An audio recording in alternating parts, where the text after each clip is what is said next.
Uniplac. Olá, meus amigos, minhas amigas, sou o professor Lac, com muito prazer, muita satisfação. Vamos para mais uma grande aula, uma aula que tem um assunto maravilhoso, são as startups, né? Quando todo mundo, acho, né? Todo mundo hoje já ouviu falar desse assunto, startups, né? O que vem a ser, né? É o quê? Quando você ouve este nome, esse assunto, o que você lembra, né? Você tem uma visão, um juízo de valor. Eu vou falar o meu juízo de valor, né? Então eu enxergo, né? Pessoal aí novo, né? Pessoal aí que é meio alternativo, não tem nenhum preconceito em relação a isso. Um pessoal aí mais, né? Como é dizer, né? Aquele pessoal altamente inteligente, pessoas inteligentes, pessoas capacitadas, né? Que o quê? Tem um foco no negócio, um negócio inovador, um negócio para escalar. Um negócio para quê? Para fazer dinheiro, não é isso? Então é uma outra mentalidade. Professor, o que é uma startup? Startup é uma empresa, tá? Uma empresa, né? Professor, quando a gente fala empresa, tá? Você tem que entender o seguinte, para você entender esse assunto aqui, né? Startups, né? Então, startups é diferente de uma empresa tradicional, tá? Professor, o que vai diferenciar, professor, startup de uma empresa tradicional? Muito simples, né? O principal motivo, o principal assunto que ponto que vai diferenciar essa empresa tradicional é o seguinte, que as startups, elas são empresas inovadoras. Tá? Inovadoras. E com essa inovação aqui, ela proporciona o quê? Escala, né? Escala, novidade, tá? Tecnologia e entre outras, né? Não só tecnologia, mas outros dispositivos também, né? Então isso que vem a ser as startups, né? Claro, né, que a administração pública não poderia ficar à margem dessa situação. Disso, o que acontece? Recentemente, nós temos agora a Lei Complementar 182 de 2021, na qual essa Lei Complementar 182, ele traz um marco regulatório sobre as startups. Aí vem a expertise do professor. No professor concurseiro. Eu me coloco no lugar de quem vai elaborar a questão de prova. Então, vamos lá, vamos passar aqui para o professor Luiz a obrigatoriedade para elaborar a questão de prova. Bacana. Primeira coisa, eu vou ter que ter uma referência. Cara, você vai na internet, você vai ter blog, você vai ter um monte de coisas que vão falar sobre isso. E você vai encontrar um monte de coisas que vão contradizer essas coisas ou complementar e vai distorcer. Então, não são fontes seguras. Então, você tem que buscar fonte segura. E nós temos aqui no Brasil, né, a Lei Complementar 182. Ou seja, podem ter certeza que essa lei complementar pode ser objeto da questão de prova. Eu sempre falo ao aluno meu, você tem que aprender a estudar direto na fonte. Da fonte da onde o examinador retira a questão. Então, por isso que a gente vai estudar aqui a Lei Complementar 182, e dá para tirar cada questão top de linha, né? Antes disso, vamos fazer uma introdução rápida, né? Mais ou menos do conceito aí sobre startups, né? Então, vem comigo, né? Para a empresa ser considerada startup, olha, não são qualquer empresa. Se ela não é uma startup, ela vai ser o quê? Uma empresa tradicional. Tá? Startup, né? Não up, né? Startup, né? Estar início, né? Up, subir, né? Ela precisa oferecer um produto ou serviço que tenha um alto índice de execução, escala, né? E de escalabilidade, sem necessariamente grandes investimentos iniciais, né? Então, essa é a ideia inovadora, rompedora, né? Ou seja, a startup precisa atender uma dor de muitos clientes impulsionada somente com os primeiros recursos da empresa. Então, ela vai criar uma solução, né, impulsionadora, onde vai resolver um problema pontual aí de uma organização pública ou uma organização estatal. Além disso, tá, para a startup não seja considerada uma empresa tradicional, ela precisa oferecer uma inovação no setor que ela deseja atuar. Então tá aí, se cai alguma coisa na prova discursiva para vocês, cara, tá? Você tem que colocar, né? É claro que o texto orientador que você vai ter da redação, ela vai tratar de quê? Ela vai tratar de inovação. Então você tem que colocar isso no seu texto, inovar no setor que deseja atuar. Inovação diz respeito aí às startups, né? Isso não significa que a sua startup precisa ser digital, como um aplicativo, uma plataforma online, mas que precisa solucionar o problema do seu cliente com inovação, né? Eu, particularmente, eu sou fanzaço, né? Fanzaço aí de tecnologia, eu não consigo enxergar hoje alguém escalar sem ser através da tecnologia da internet, né, cara? Eu não consigo enxergar isso, né? Como surgiu esse termo, né? Um pouquinho da origem da startup. O termo startup, né, começou a ser utilizado entre 96 e 2001, né, com o aumento das ações das empresas de tecnologia e de comunicação online. Uma bolha especulativa foi formada, recebendo o nome de bolha da internet, né? Ou seja, nesse período aqui houve uma explosão, né? Uma explosão aí de tecnologia muito grande, né? Então, e comunicação, tecnologia, então virou a bolha da internet. Depois de ficar conhecida a bolha da internet, começou a usar a palavra startup, tá, para designar um grupo de pessoas que tinham uma ideia interessante e diferente. Olha só, um grupo de pessoas que tem uma ideia interessante e diferente, mas com alto potencial de monetização, ou seja, que poderá fazer dinheiro rápido. Então essa é a ideia, esse é o juízo de valor que eu tenho. Tá? Então um grupo de pessoas, né, altamente capacitadas, pessoas aí que têm uma ideia fantástica, e essa ideia pode gerar aqui ganhos rápidos, escalar, monetizar de maneira rápida, né, grande. Então isso aí é startups, né, inovação. Ah, professor, ainda tem campo? Claro que tem campo, né? Cada dia mais aí nós temos aí mais soluções inovadoras aí, tá? Com certeza, e nós temos muitas necessidades que nem nós mesmos sabemos, né, que precisam ser atendidas. Como fazer para abrir uma startup, né? Então vamos lá. Primeiro você tem que ter um plano de negócio. Ah, e esse plano de negócio você faz o quê? Você vai planejar as suas ações, né? Depois você vai precisar de investimento inicial e perceber a ideia que você terá uma boa lucratividade, fazer alguns testes, né? Sobre o investimento inicial, tá, eu vou deixar para a lei, porque a lei garante aí, inclusive ele traz aqui a figura do quê? Do investidor anjo. Tá? Professor, quem que é investidor anjo? Você pega um grupo de pessoas, tudo quebrado, né? A realidade desse povo é tudo quebrado, sem recursos. E necessita o quê? Necessita de recursos de dinheiro, né? E aí, professor, o que acontece, cara? Acontece o seguinte, tá? Precisa de recursos, né? Precisa de recursos, né? O que acontece, né? Não tem recursos. Então, agora ele vai e apresenta para uma pessoa, um investidor. Tá? Investidor anjo. Esse investidor anjo tem recursos, mas ele não tem aquele conceito, não tem aquela plataforma. E ele vai aportar dinheiro, mas ele não vai ser sócio. Tá? O que acontece muito é que o cara vai lá, aporta, mete um pé na bunda dos caras e acabou. Acabou, né? Acabou, né? Então a lei vem resguardar esse sentido, tá? Então a gente vai falar sobre isso, né? Depois disso, o processo de abertura da empresa se inicia e deverá ser igual ao de abertura de uma empresa tradicional, ou seja, vai passar pela junta comercial, vai ter CNPJ e assim por diante, né? E deverá começar com uma elaboração do contrato social. Bacana, né? Tá aí, né? Regime tributário, né? Regime tributário, né? No Brasil hoje, nós temos aí, né, 3 formas de tributação. Nós temos o Simples Nacional. Agora, com a lei, nós temos o Inova Simples, né, que a gente vai falar um pouco sobre isso na legislação, o lucro presumido e o lucro real. Então, 3 formas aí, né? Claro, o lucro real aí já são para grandes empresas, né? Que variam bastante, né, dependendo do faturamento das empresas. Normalmente, as startups começam com o Simples Nacional. Ok, né? Claro. Depois ela vai crescendo, ela não vai ser mais enquadrada no Simples, né? Aí ela vai para o lucro real, aí, ou ela vai para o lucro presumido, né? Com certeza, né? Ok, fechou. E agora? Agora é a legislação, né? Então vemos que Lei Complementar 182, de 1º de junho de 2021. Tá? Então institui o Marco Legal das Startups. Olha só, institui o Marco Legal. Se tem esse assunto em qualquer prova de concurso, cara, você pode ter certeza que a probabilidade do examinador retirar as questões de prova dessa lei é muito grande. Assim que o aluno fica competitivo e ele perceber de onde que as questões serão retiradas. Tá? Aí eu vou falar para vocês uma experiência pessoal minha. Tá? No ano de 2001, tá? Teve um concurso entre 2000 e 2001. É isso mesmo, né? 20 anos aí, cacetada, né?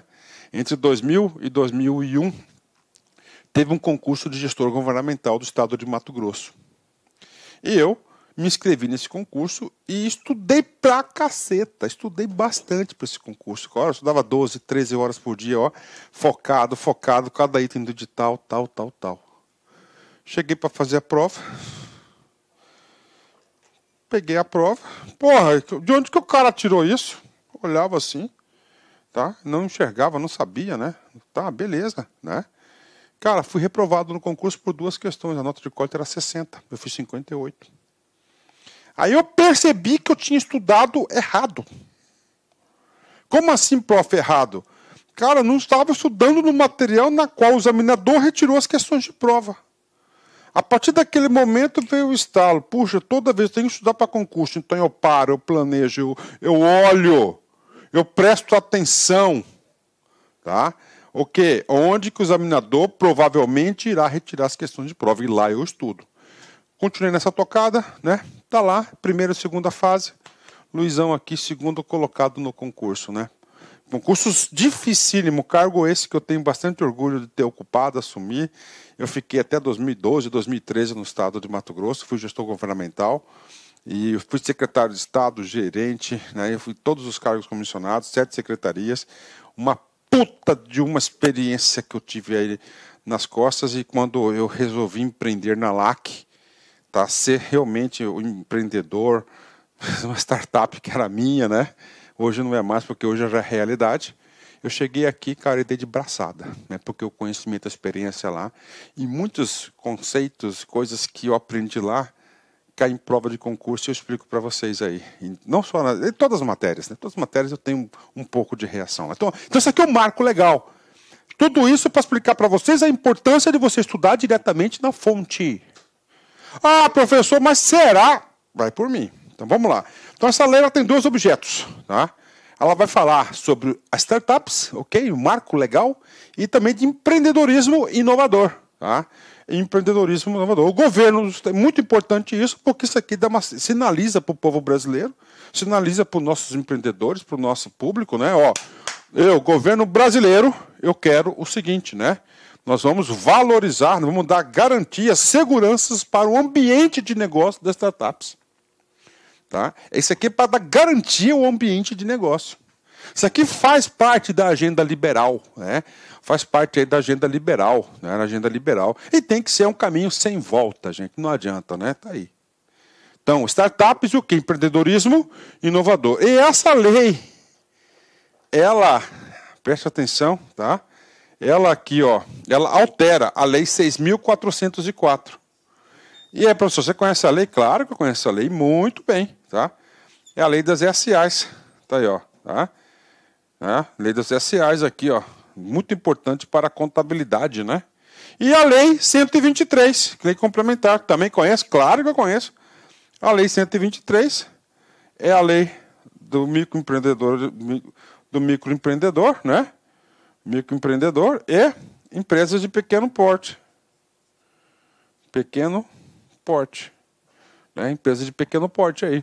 Então, leis aí tem tudo a ver, né? Tem tudo a ver. Então, ele altera aí, ou seja, ele altera esses dispositivos aqui para quê? Para dar essa sustentabilidade. Então, eu trouxe aqui os principais pontos da lei aqui que eu acredito que possa ser cobrado na prova, né?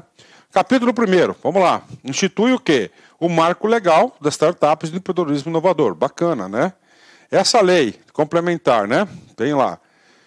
Estabelece princípios e diretrizes para a atuação da administração pública no âmbito da União, dos estados DF e dos municípios, né? Então, ou seja, como é que o poder público vai tratar esse assunto, né? 2. Apresentar medidas de fomento ao ambiente de negócios e aumentar a oferta de capital para investimento em empreendedorismo inovador. Exato, o startup é um empreendedorismo inovador. Então, olha só, a lei veio para preencher que espaço, apresentar medidas de fomento, para fomentar, para incentivar os negócios, né? E aumentar a oferta de capital. O que é aumentar a oferta de capital? Aumentar o dinheiro disponível para essas entidades. Disciplina a licitação e a contratação de soluções inovadoras para a administração pública, né? Esse item 3 é muito interessante. O que traz item 3? Olha, agora a administração pública pode fazer uma licitação para contratar uma startup para resolver uma solução do poder público que necessita. Por que não, né? E aí traz o quê? Traz várias prerrogativas que vai diferir aqui da lei de licitação normal, né? Então vamos embora.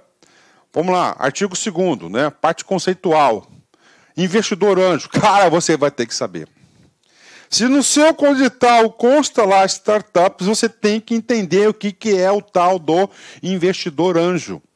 E esta lei traz garantias a essa pessoa, tá? E também garantias às startups, né? O que acontece? Eu estou assistindo uma minissérie aí do Netflix, né? Chamada Startups, né? Tá lá, né? Então tem uma, acho que é a mulher mexicana, né? A mulher lá, e ela cria o Gencoin, né? Que é uma moeda, né? Uma criptomoeda que ela cria, né? Ela ficou 5 anos aí, 10 anos, sei lá, nem lembro mais, escrevendo o tal do código, né? Tipo um Bitcoin, né? Escrevendo esse código, né? Aí de repente aparece um chinês aí com dinheiro russo, olha que balaio, olha que balaio de gato é esse, né? Cheio de balaio de gato aí, e o cara simplesmente tomou a empresa dela, né? Simplesmente tomou a empresa dela e meteu um pé na bunda dela, né?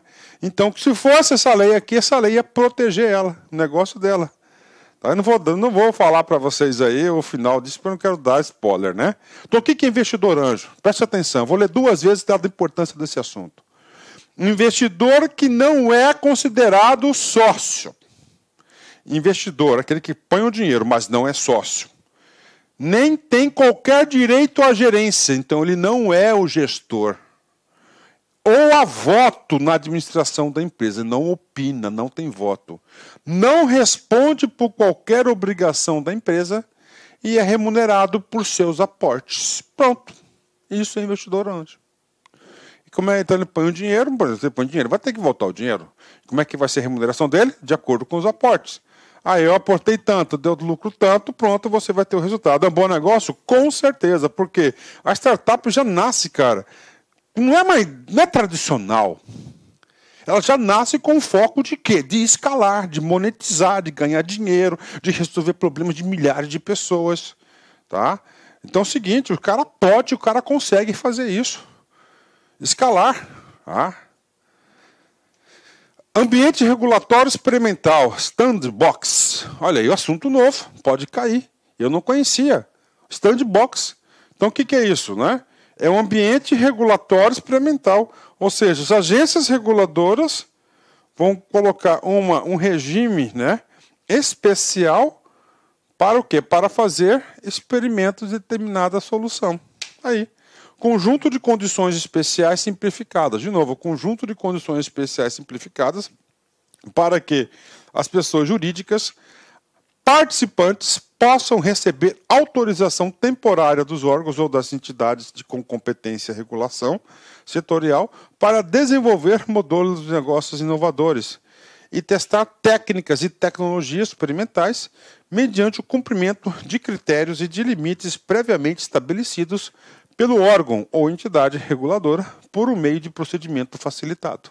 Então está aqui, é um procedimento facilitado, ou seja, o poder público incentivando pesquisa, é o poder público incentivando experimentos.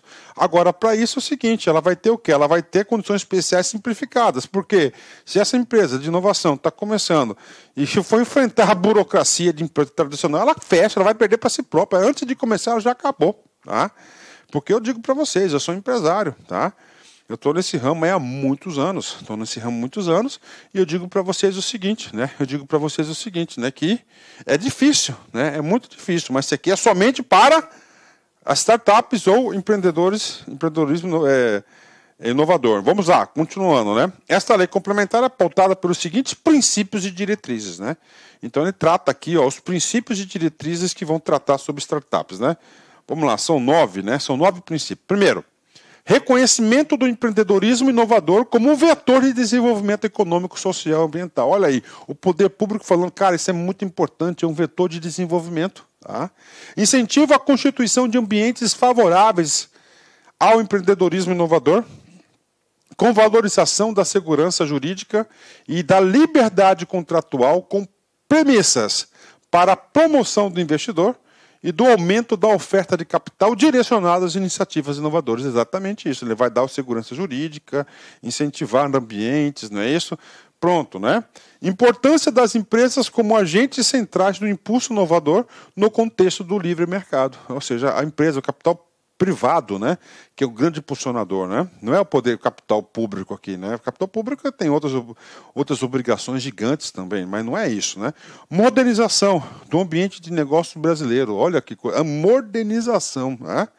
À luz dos modelos de negócios emergentes. Ou seja, novos negócios que estão surgindo, novos negócios, nós temos que ter o quê? Novas soluções, novos ambientes de negócio, nova regulação e assim por diante.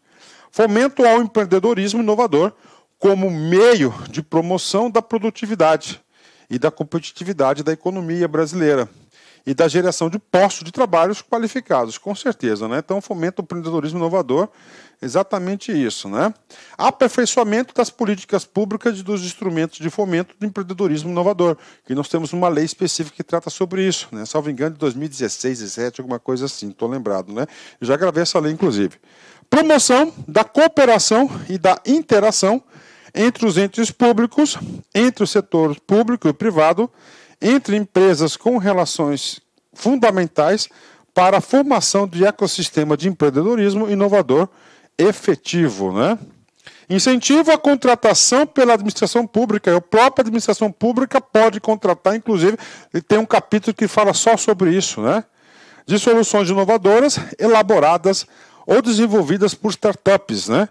Reconhecidos o papel do Estado no fomento à inovação e as potenciais oportunidades de economicidade, de benefício e de solução de problemas públicos com soluções inovadoras. E, finalmente, promoção da competitividade das empresas brasileiras e da internacionalização e da atração de investimentos estrangeiros, né?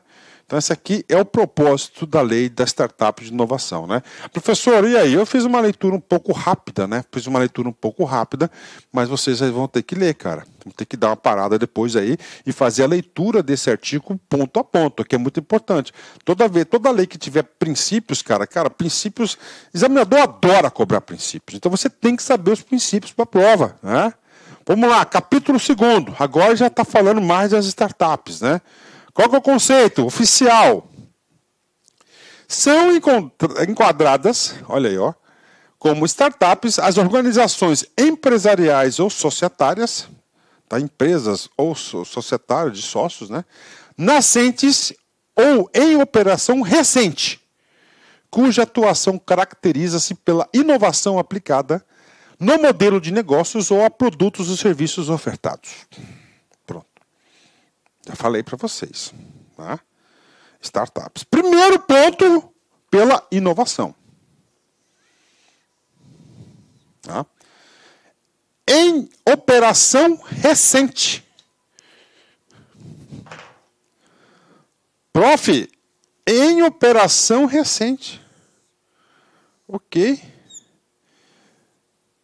O que significa recente? Qual que é o tempo que o legislador entende para a operação recente? Questão de prova. Olha aqui, ó. 10 anos. Pronto. Então ela vai ter benefício? Vai. Porque por 10 anos, depois de 10 anos, porque ela não vai ser mais uma startup. Ela passa a ser o quê? Uma organização tradicional, uma empresa normal. Olha aí. Professor, onde que está escrito os 10 anos? Cenas para os próximos capítulos. Vai ter um artiguinho aqui que fala sobre isso claramente. Ó. 10 anos. Tá? 10 anos. Tá? Para fins de aplicação desta lei complementar, são elegíveis para o enquadramento na modalidade de tratamento especial, ó, ou seja, de startups, a gente vai ter o tratamento especial, destinado ao fornecimento de startup. Ó, empresário individual, pode ser uma startup. Empresa individual de responsabilidade limitada, também pode ser, né, uma startup. As sociedades empresárias, qualquer uma delas, né? As sociedades cooperativas e as sociedades simples. Aqui é direito empresarial puro, né? Ou seja, ele pode ter aí todas as formas, né? Todas as formas aí, tá? De enquadramento de empresas, né? Nós temos aí no Código Civil e no Código no Código Civil, tá lá, né? Principalmente na parte do que? Na parte do direito empresarial. Então pode ser qualquer uma dessas modalidades aqui para serem uma startup, né? Então vamos lá, o enquadramento, tá? Enquadramento. Então nós vimos aqui, primeiro, na prova pode ser o seguinte: professor, eu posso ser uma pessoa física? Não, você tem que ser empresário individual. Isso aqui é para empresa. Então ela pode qualquer modalidade, essas modalidades aqui, né? Ó, empresário individual, empresa individual de responsabilidade limitada, ok? Sociedades empresárias, né? As sociedades cooperativas e as sociedades simples também, tá? Podem ser, ok? O que mais, né? Primeiro, vamos voltar aqui, ó, primeiro, né? Então pode ter qualquer uma daquelas modalidades, ó. Vamos no item B, com até 10 anos, de inscrição no CNPJ da Secretaria Especial da Receita Federal do Brasil, do Ministério da Economia. Então está aqui para 10 anos, né? Então é 10 anos. 10 anos. E outra, isso aqui não é uma Big Tech, tá? Isso aqui não é uma fintech, é uma startup, então é diferente, tá? Então tem 10 anos e o din-din, né? Ela não pode ser uma empresa bilionária, de faturamento bilionário, porque se for de bilionário não precisa de incentivo nenhum. Ela anda com as próprias pernas, né? Então você tem o primeiro critério, tempo, 10 anos. Segundo, receita bruta, de 16 milhões de reais por ano no calendário anterior. Ou de 1,333434, né? 1.333.334 reais. Multiplicado pelo número de meses de atividade no calendário anterior. Se você pegar 12 vezes isso, vai dar 16. Né? Então é 16 milhões por ano aí de faturamento. Né? Então tem 16 milhões de ano de faturamento. Bacana, então esse aqui é o quê? É as condições para ser uma startup. Tem mais ainda, tem, né? Que atendam um dos seguintes requisitos. Tá? Então, primeiro, tá? 16 milhões, 10 anos. Ou um desses aqui. Primeiro, declaração em seu ato constitutivo, contrato social ou alterador. Já tenho um contrato social, vou alterar, né? E utilização de modelos de negócios inovadores, né? E geração de produtos e serviços nos termos do inciso tal da lei de inovação. Ou seja, isso aqui é a lei de inovação, lá de 2000, uma lei que nós temos lá, ele vai ter que se enquadrar, ele vai ter que ter esse requisito lá no contrato social de inovação. Ou enquadramento especial do Inova Simples, né? Regime tributário, Inova Simples, né? Então ele tem que ter o quê? Optante pelo Inova Simples. Um ou outro, tá? Um ou outro, né? Nós temos aí da Lei Complementar 123. Da Lei 123 e a Lei da Microempresa e da Pequena Empresa, né? PPP, tá aí.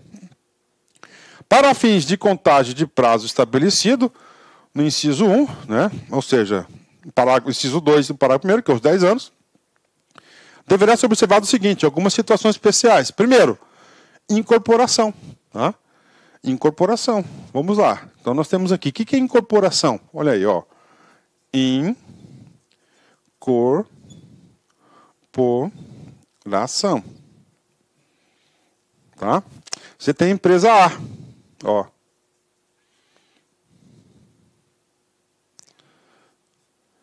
A empresa A, ela vai ser incorporada. Ela vai ser incorporada à empresa B. A empresa A deixa de existir.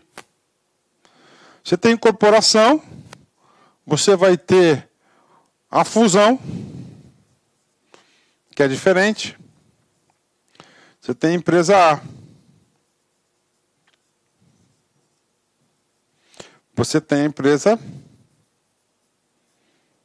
B. Na fusão, vai ter uma nova empresa.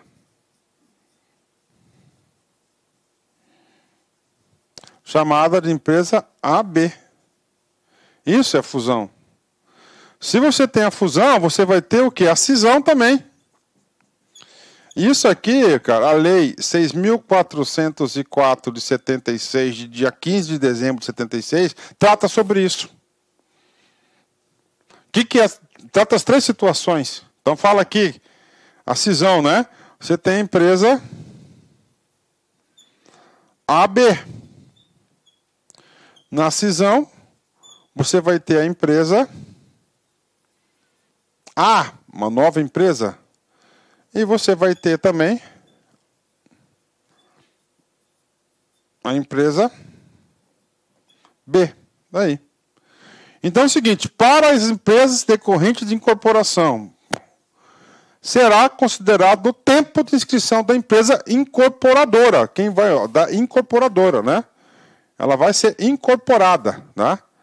Aqui, na verdade, aqui na incorporação eu cometi uma pequena gafe. Vou refazer esse cara aqui para vocês para ficar mais claro, tá? Então você tem, ó, atual, ó. Você tem duas empresas, empresa A e você tem a empresa B. O que acontece? Depois vai ter a empresa, somente a empresa B. Por quê? A empresa A, ela foi o quê? Incorporada. Ah? Ok, então vai qual o tempo?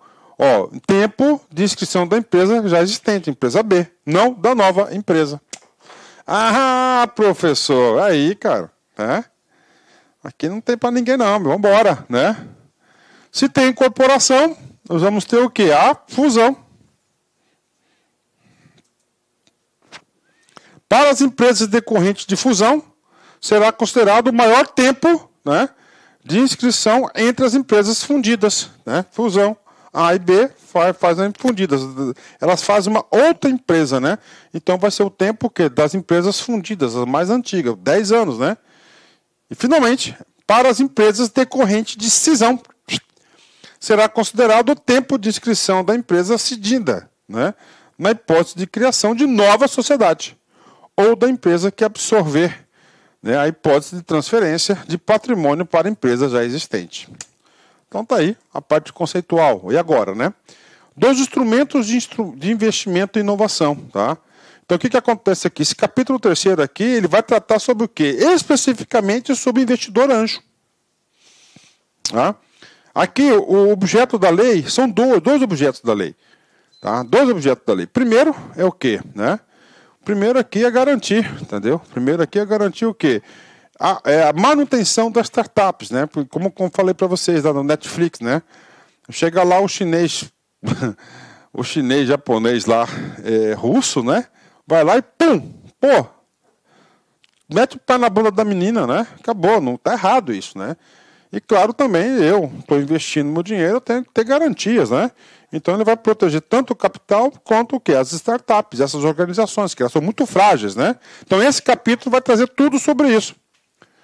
As startups poderão admitir aporte de capital por pessoa física ou jurídica. Então, pessoa física ou jurídica poderão aportar, que poderá resultar ou não em participação do capital social da startup. Então, ela pode ser acionista ou não, a depender da modalidade de investimento escolhida pelas partes. Então, aí, né? Então, vamos lá que a gente vai detalhar esse cara para vocês.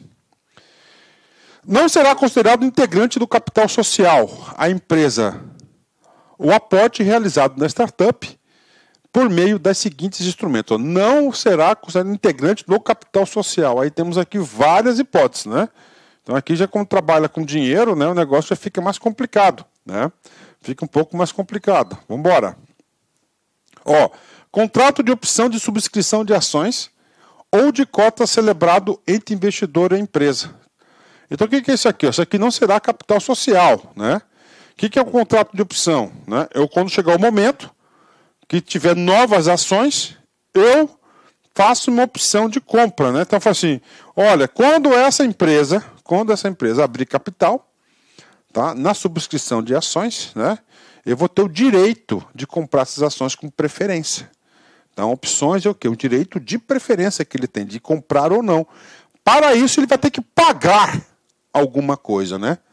Pronto, né? Na nossa aula de conhecimentos bancários, a gente fala mais sobre isso, né? Ó, contrato de opção de compra de ações ou de cota celebrado entre investidor e os acionistas ou os sócios da empresa, né?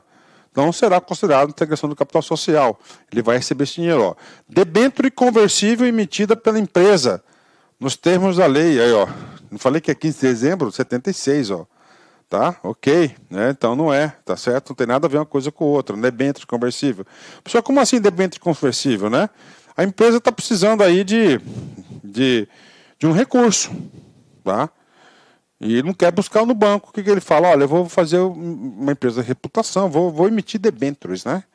Vou captar esse recurso, né? E eu vou fazer os investimentos. em tal período vou pagar, vai ter o resgate desse investimento, né? Então é isso, né? E pode ter algum resgate que é o seguinte, em vez de eu pagar dinheiro, vai converter em ação conversível, né? Outro, né? Contrato mútuo conversível de participação societária celebrado entre investidor e empresa. Estruturação de sociedade em conta de participação celebrada entre investidor e empresa. Contrato de investimento anjo, na forma da Lei Complementar 123, ok? Outros instrumentos de aporte de capital em que o investidor, pessoa física ou jurídica, não integre formalmente o quadro de sócios da startup ou que tenha subscrito qualquer participação representativa do capital social da empresa, né? Então, nesses casos aqui, não é considerado integrante do capital social, então ele não vai poder requerer aí a propriedade da empresa, né? Realizado o aporte, por qualquer das formas previstas neste artigo, a pessoa física ou jurídica somente será considerada cotista, acionista ou sócia da startup após a conversão do instrumento do aporte em efetiva e formal participação societária, ou seja, né, só depois que realmente repassar lá o aporte, o dinheiro, né, que ele vai ser considerado. Claro, justo, né? Os valores recebidos por empresa e oriundos dos instrumentos jurídicos estabelecidos neste artigo serão registrados contabilmente de acordo com a natureza contábil do instrumento. Claro, né, tudo vai ter que ser o quê? Devidamente registrado, né?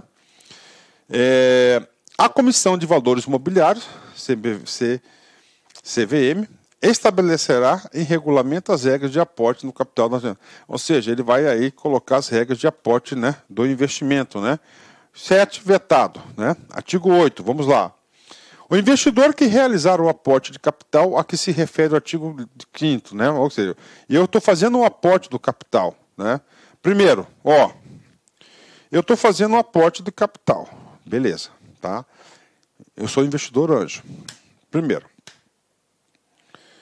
olha só, não será considerado sócio ou acionista e nem possuirá direito à gerência ou a voto da administração da empresa conforme pactuação contratual. Tá aí. Tá? Então ele não pode opinar na gestão da empresa, beleza. E aí, professor, se essa startup deu calote no mercado, o famoso golpe, né? Faliu, não, golpe não, vou pegar mais leve, né? Faliu, quebrou, acontece? Claro que acontece, né? E aí, professor, o cara que investiu dinheiro, ele vai ter que pagar as dívidas? Ele vai ter que pagar a dívida da molecada lá, que prometeu que ia ser o que isso, ia ser aquilo? Vai ter que pagar a dívida? E aí, sim ou não?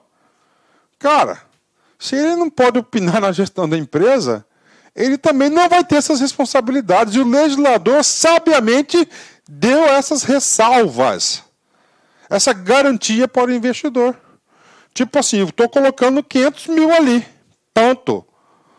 Tá? Não vai sair daí. Se a empresa quebrar e gerar 3 milhões de prejuízo, não vai ter reflexo para mim. Por quê? Porque eu não sou dono, eu não tenho gerência, eu não sou contista, eu não tenho voto, eu não participo da administração da startup. E aqui trouxe essa garantia escrita. Não responderá por qualquer dívida da empresa. Não responderá qualquer dívida da empresa, inclusive em recuperação judicial.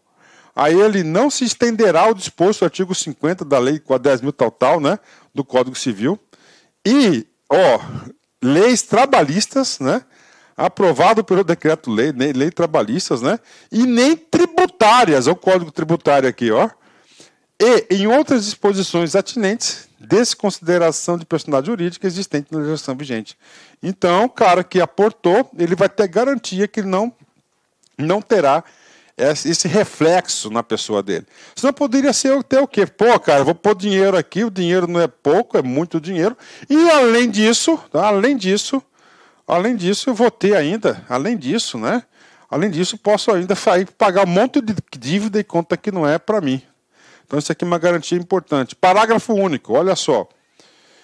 As disposições do inciso 2, que é a responsabilidade, né? Ok? A exclusão da responsabilidade do investidor, ok, né, do investidor,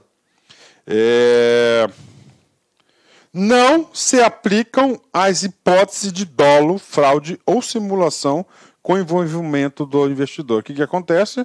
O investidor, sabendo disso, que ele não será responsabilidade pela, desculpa a palavra, pela cagada lá da startup, ele faz uma fraude, quer dar um golpe. Aí é o seguinte, o direito não acolhe, né, esse tipo de coisa. Então aí ele vai ser responsabilizado sim, tá? Não vai poder tirar proveito. Pronto, né?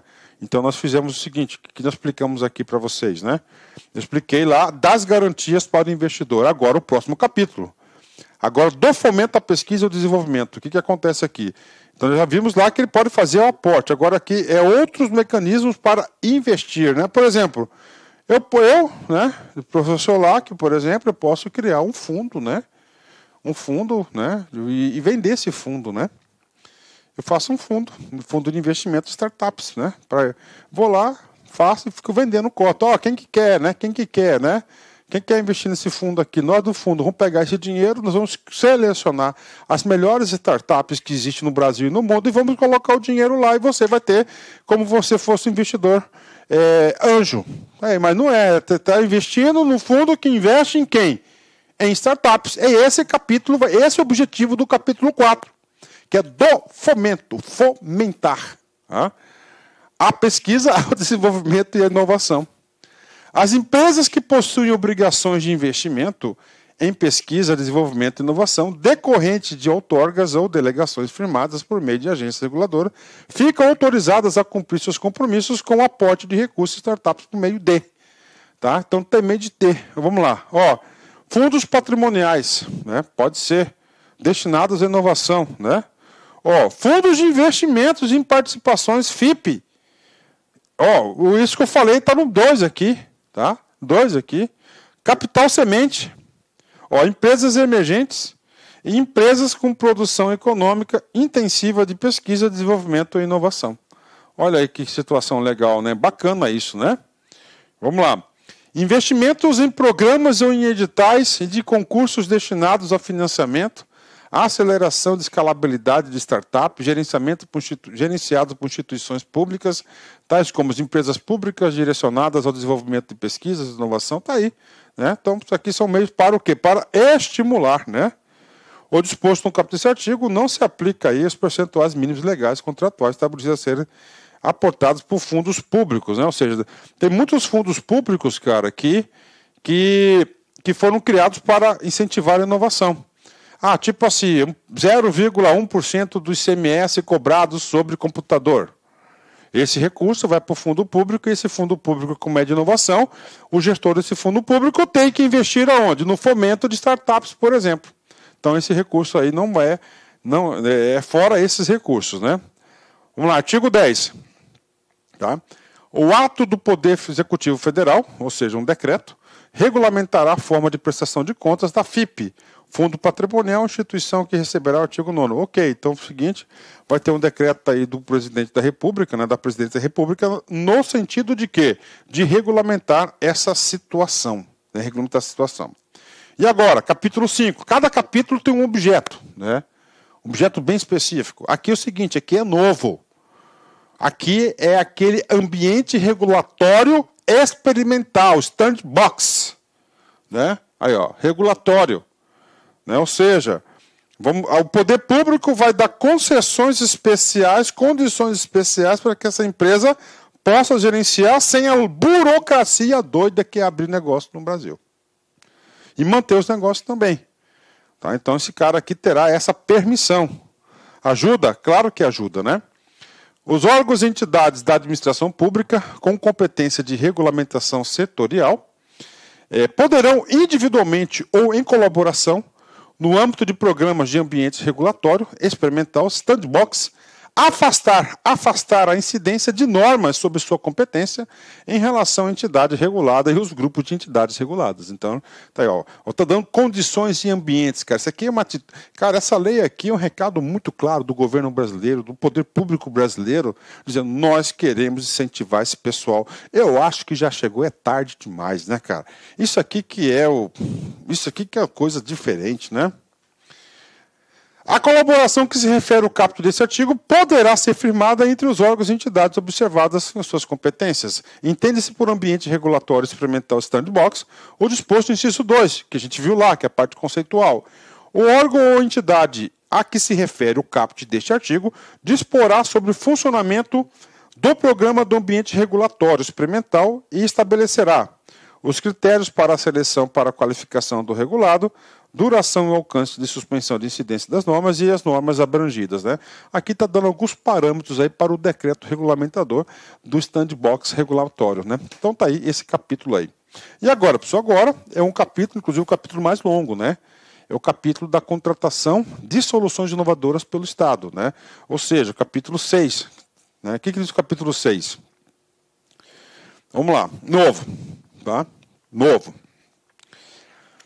Você acha que a administração pública, tanto municipal, estadual, federal, poder legislativo, poder executivo, poder judiciário, precisa de inovação? Necessita de startups para alavancar a solução dos problemas da sociedade? Claro que precisa, né? Claro que precisa. Agora, é claro que você vai... Como é que você vai contratar, cara, uma startup como está hoje? É impossível, você não contrata. Essas empresas são empresas temporárias, já falei, até 10 anos. Até 10 anos. Elas nascem por uma necessidade e, ao mesmo tempo, depois que ela é incorporada, vai embora, some. Ou é ela transformada, vai ter cisão, vai ter fusão, vai ter outras coisas, entendeu? Elas vão crescer. Então, precisa do quê? O Estado precisa? Precisa. Então, o legislador sabiamente falou, olha, nós temos que dar condições de competição, temos que fazer uma mini licitação para a administração pública ter condições de contratar essas empresas, esse grupo de empresas. Então, agora a gente vai falar um pouco de licitação. Eu também tenho um conhecimento razoável sobre licitação. Tá? E eu me sinto habilitado para explicar isso para vocês. Tá? Então, nós temos aqui, né, algumas coisas diferentes do processo de licitação normal.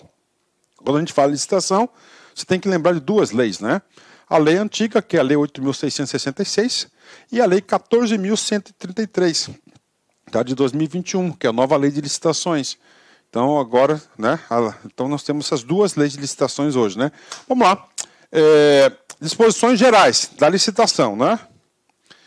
As licitações e os contratos a que se refere este capítulo têm por finalidade resolver demandas públicas que exijam solução inovadora com emprego de tecnologia. Então, o poder público precisa de solução inovadora. Então, ele vai o quê? Startups, né? Promover a inovação no setor produtivo por meio do uso do poder de compra do Estado. Outra situação. Os órgãos e entidades da administração pública direta, autárquica, fundacional e quaisquer poderes da União, Estado, do DF, né? E município subordina-se ao regime desse disposto, ou seja, uma lei nacional. A Prefeitura do Amapá pode, né, qualquer poder público pode contratar startups de acordo com este regulamento aqui. As empresas públicas, as sociedades de economia mista e as suas subsidiárias poderão adotar, no que couber, as disposições desse capítulo, nos termos tal, né? E nos limites que tratam, né? Então, o que acontece? Também estendeu aqui as empresas públicas e sociedade de economia mista, né? A Lei 13.303 é o Estatuto das empresas públicas do governo.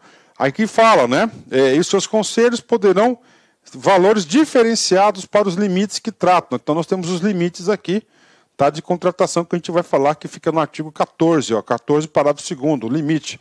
Eu esqueci o limite, vamos pegar aqui o limite aqui, ó. Ó, quer ver? Ó, 14, parágrafo 2º, aí. Então, o limite, ó, o valor máximo a ser pago é de 1,6 milhões, ó. Sem prejuízo da possibilidade do digital que trata o artigo 13. Estabelecer limites inferiores. Então, ó, é até 1.600.000. O que trata o artigo 13, né? O artigo 13, né? Eu estou passando, você tem que voltar, professor. Ok, calma. Tá? Artigo 13 é exatamente esse que nós estamos estudando aqui, ó. Opa, da licitação. Então, nós sabemos aqui essa situação aí, né?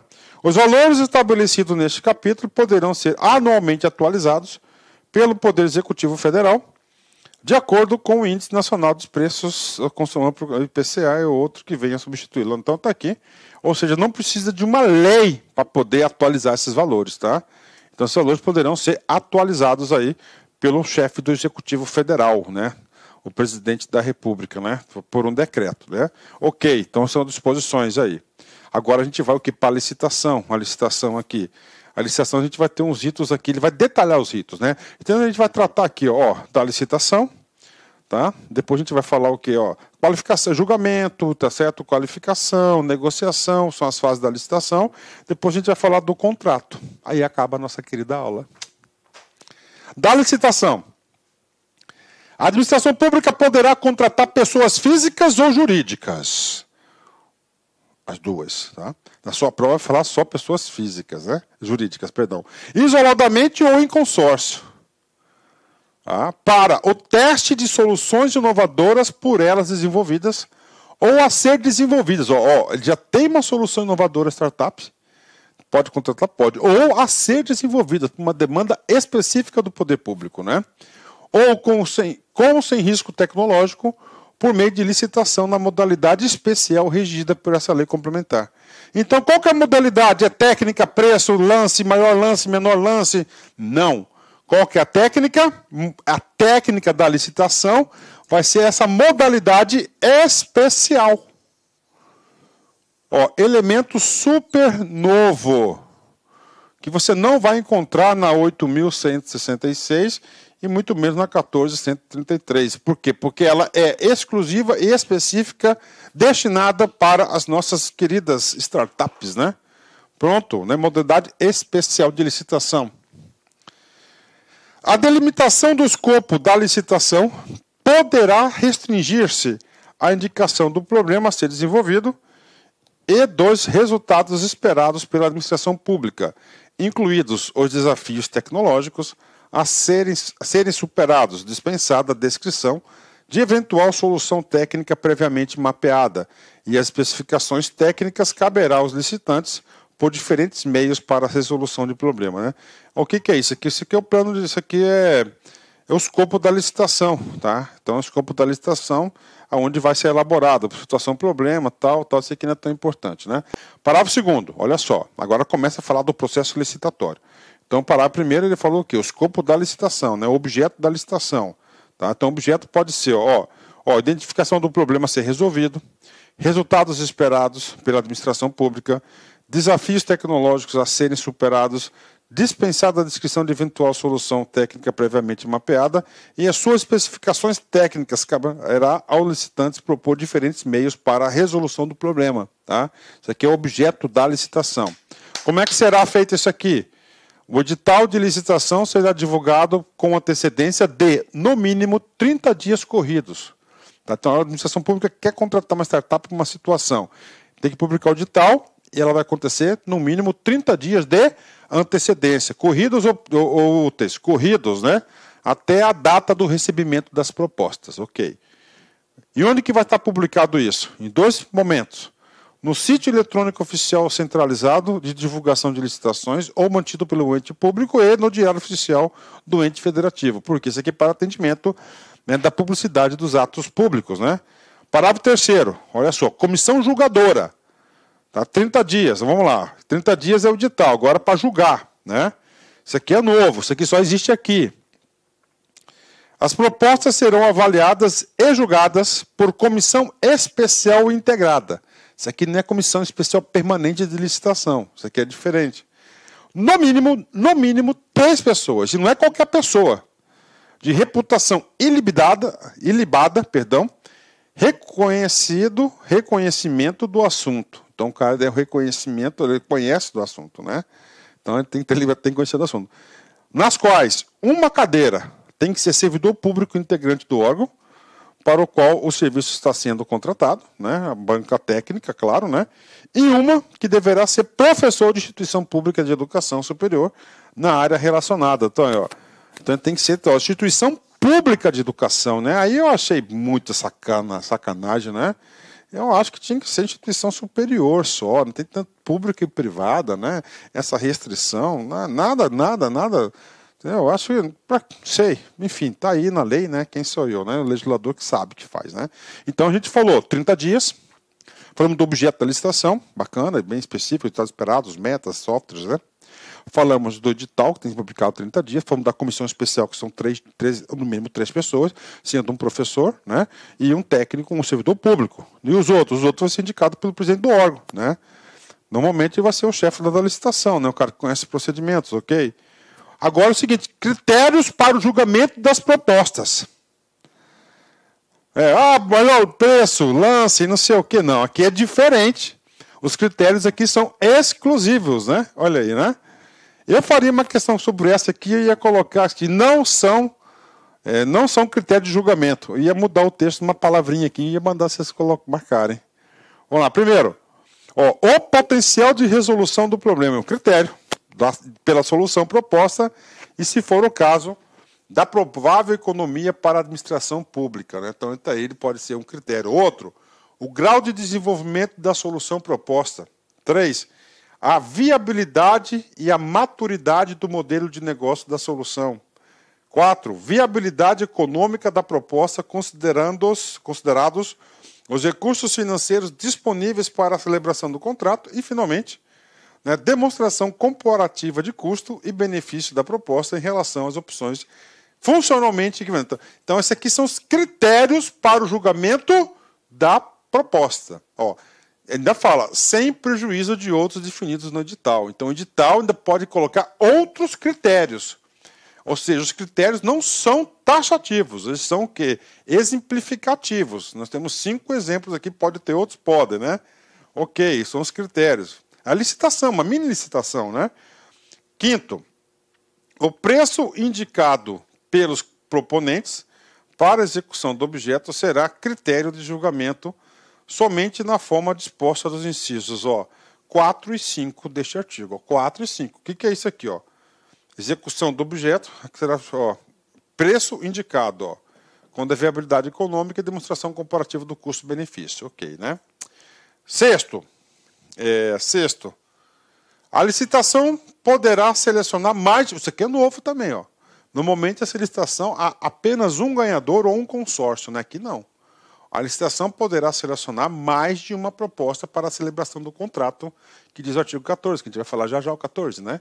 Dessa lei complementar. Hipótese que caberá ao edital limitar a quantidade de propostas selecionáveis. Então, então vamos lá, né? Coisa nova. Então, ele pode selecionar mais, pode fazer mais de um contrato. Tá? Quem que vai dizer isso? O edital. Por que mais de um, cara? Cara, às vezes compensa você colocar 2 grupos de nerds diferentes lá, né? Para apresentar uma solução. Né? 2. Qual que é o problema? Depois o cara lá avalia qual que é melhor. Ele pode explicar as 2, né? Ou ele pode ser bom em uma coisa, ruim na outra, e outro vem completar assim por diante. Então, isso aqui cai em concurso, cara. Mais de uma, tá? A análise da documentação relativa aos requisitos de habilitação será posterior à fase de julgamento das propostas, né, e contemplará somente os proponentes selecionados, ou seja, que tiveram as melhores opções. Então é o seguinte, isso aqui é uma coisa diferente, né? Isso aqui são as fases da licitação. Tá?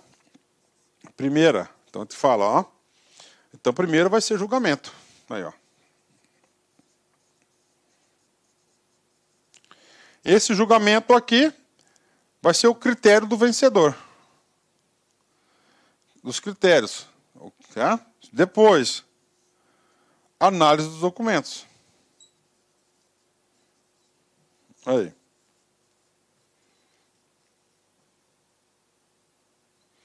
E o terceiro, negociação. Prof, se eu não for da negociação, não falei, aguenta aí que já vou falar dele. Já aproveitei aqui o gancho, já introduzi um novo assunto para vocês aí.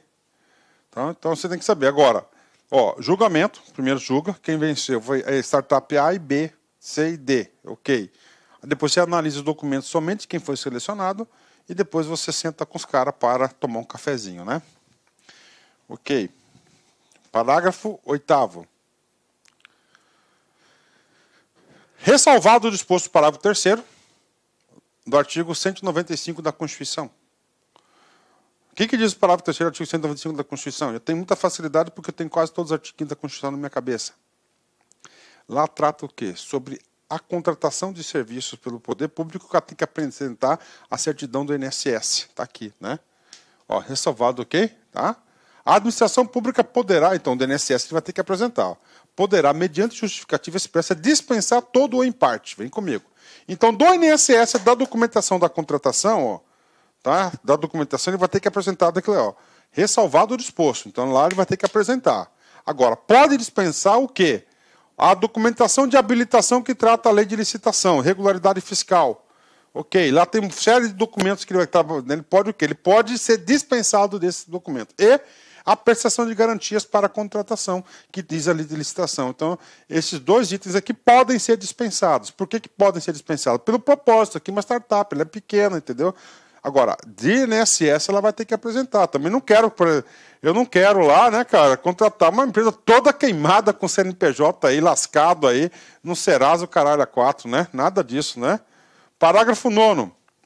Após a fase de julgamento das propostas, a administração pública poderá negociar com seus selecionados as condições econômicas mais vantajosas para a administração e os critérios de remuneração que serão adotados. Então, olha aí, né? Após a fase do julgamento das propostas, atenção, né? A administração pública poderá negociar com os selecionados. Então, aqui é novo.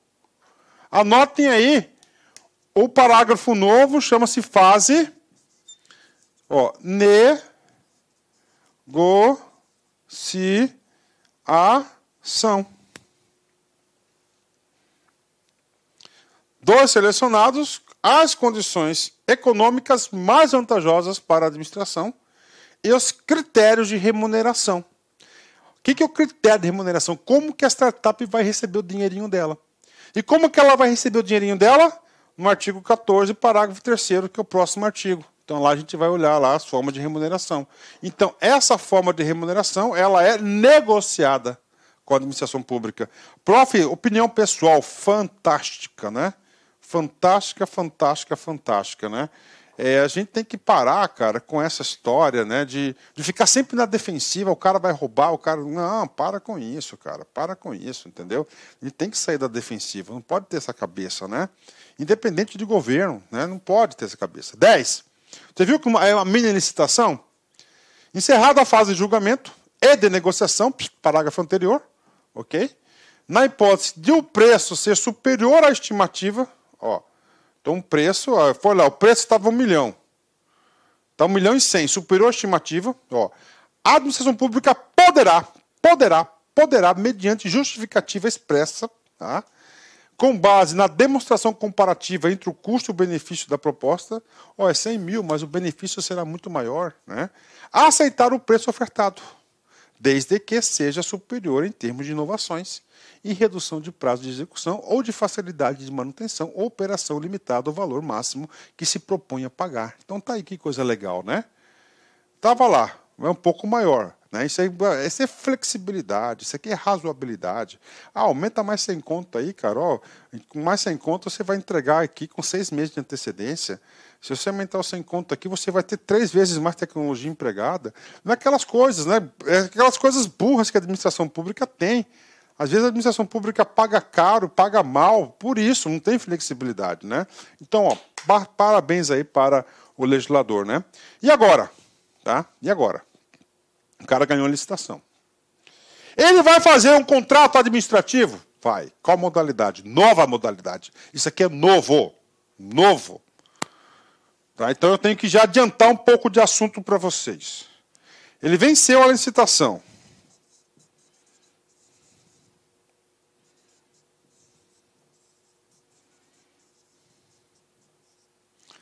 Aí ele vai assinar o contrato público para a solução inovadora. Esse contrato aqui é de 12 mais 12, tá? Novo, 12 meses. Passou esse período aqui, ele pode fazer o quê? Ó, o contrato é um outro contrato de fornecimento. Esse contrato de fornecimento é de 24 mais 24 meses. O tempo total de contratação tem que ser menor que 5 anos. Menor do que 5 anos. Pronto, aí. Menor que 5 anos. E aí? Então você tem que saber da existência do contrato público para solução inovadora. Contrato público para a inovação, para a solução inovadora. Tempo, 12 mais 12. Vamos falar do contrato agora. Então, esse aqui é contrato público de solução inovadora. Depois a gente vai falar do contrato de fornecimento, que é depois, né? O contrato deverá conter, entre outras cláusulas contratuais do contrato, né? Diferente lá da 14.133, né? As metas a serem atingidas para que seja possível a validação do êxito da solução inovadora e a metodologia para sua aferição, claro. A forma e a periodicidade de entrega à administração pública de relatórios de andamento de execução contratual, que servirão de instrumento de monitoramento e do relatório final a ser entregue pela contratada após a conclusão da última etapa ou meta do projeto. A matriz de riscos entre as partes, incluídos os riscos referentes ao caso fortuito, força maior, risco tecnológico, fato do príncipe e a área econômica extraordinária, né? 5. A definição da titularidade dos direitos de propriedade intelectual e das criações resultantes do contrato. E, finalmente, a participação dos resultados de sua exploração, assegurados às partes os direitos de exploração comercial, de licenciamento e de transferência de tecnologia que serão titulares, né? Então está aí a base do contrato, né? Vamos lá, agora a gente vai falar do contrato. Professor, parágrafo 2º, importantíssimo, o valor máximo até 1,5 milhão. Aí, até 1,5 milhão. O valor máximo a ser pago à contratada será de até 1 milhão, será de 1,5 milhão, máximo, né?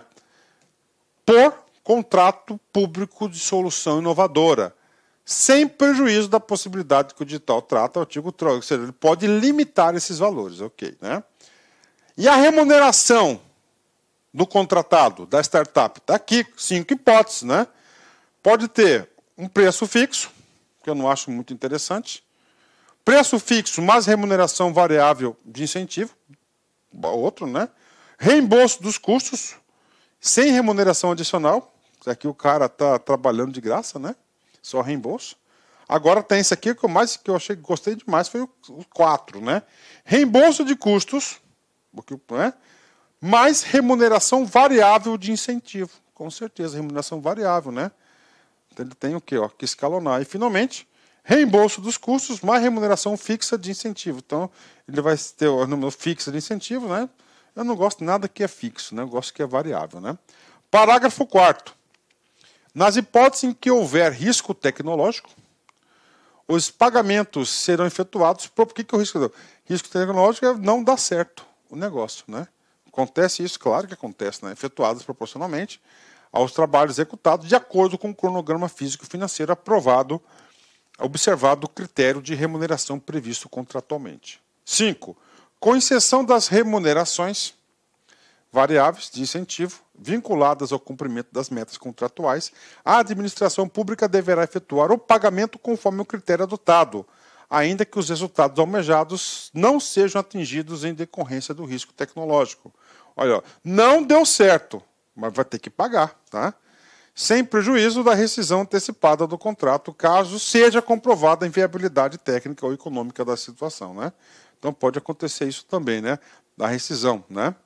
Na hipótese de execução do objeto ser dividida em etapas, o pagamento relativo a cada etapa poderá adotar critérios distintos de remuneração. Então, etapa 1, 2, 3, então cada etapa vai receber. É um projetozinho, né? Os pagamentos serão feitos após a execução dos trabalhos, nunca antecipado, a fim de garantir os meios financeiros para que a contratada implemente a etapa inicial do projeto. Agora é o seguinte, tem o inicialzinho do cara poder começar, né? Depois paga as etapas, né? A administração pública deverá prever em edital o pagamento antecipado de uma parcela ao preço anterior ao início da execução do objeto mediante justificativa expressa. É para dar aquela startup neles mesmo, né? Na hipótese prevista no parágrafo 7, o pagamento antecipado desse artigo, né? A administração pública certificar-se-á da execução da etapa inicial e, se houver inexecução injustificada, não fez, recebeu o dinheiro, né, exigirá devolução do valor antecipado ou efetuará as glosas necessárias, né, que a glosa vai descontar nas próximas parcelas, né, os pagamentos subsequentes que houverem. Então, isso aí é o contrato público de solução inovadora. E aí, professor? Beleza, 12 mais 12. Né? E agora, a administração pública quer continuar com o serviço. Top! Aí ele vai sair do contrato público de solução inovadora e ele vai migrar, vai ter um outro contrato que chama-se contrato de fornecimento, que é esse cara aqui. Encerrado o contrato que trata o artigo 14, que é o contrato público, né, de solução inovadora, poderá celebrar com a mesma contratada, aí, ó, sem nova licitação. Sem nova licitação. Isso vai cair na prova. Contrato para o fornecimento do produto ou processo ou da solução resultante ao contrato público de solução inovadora. Ou, se for o caso, para a integração da solução de infraestrutura tecnológica ao processo de trabalho da administração pública. Né? Então, você pode ter um contrato de fornecimento. Está aí. É isso, professor. Né? Vamos lá. Mais pronto para vocês, ok, né? Quando mais de uma contratada, né? Aquele contrato que pode ter mais de uma, né? O contrato de fornecimento será firmado mediante justificativa com aquela cujo produto. Aí é o seguinte, foi duas lá de contrato provisório, né? Você CPS duas, aqui é uma só. Ó, a que melhor atende as demandas públicas. Então contratou 3 empresas, contrato lá de público de solução inovadora. Só vai ficar uma, a melhor. Qual? O que atender aqui o requisito para o primeiro. E a vigência desse contrato, prof? 24 mais 24. O outro, 12 mais 12. Professor, 12 mais 12, 24 mais 24 são 6 anos. Então, tempo máximo 6 anos? Não. O tempo máximo está aqui, ó. 5 vezes o valor, ó, os contratos, né? Aqui, ó.